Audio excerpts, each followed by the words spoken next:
In the kitchen, spend your money on a good knife. You only need two: a great paring knife and a chef's knife. So what is a chef's knife? A chef's knife is an all-purpose knife. This is in my hand 80 to 90% of the time. I can slice, chop, everything with this. Mince.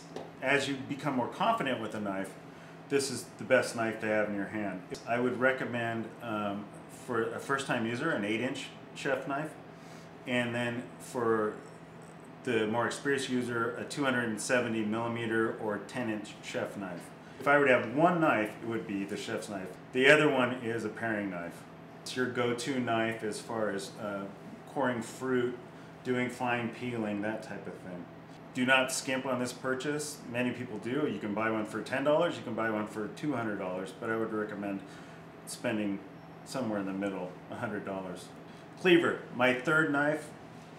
Great go-to knife, quick dinner, gonna do your stir fry. It works in many ways. Not only does it have a great rocker, very quick to slice with, you can also easily pick up your food and then go to the pan and then back to the table. So it serves two functions. Excellent knife, great weight, great value, under $40. It might be in the 30s, is Dexter. Great value for a Chinese cleaver. The other thing to look for is steel. There are stainless steel knives and there are carbon knives. This is a carbon knife, must be kept dry at all times, will react to food, very sharp, very soft, hard to maintain unless you're paying attention to your knives.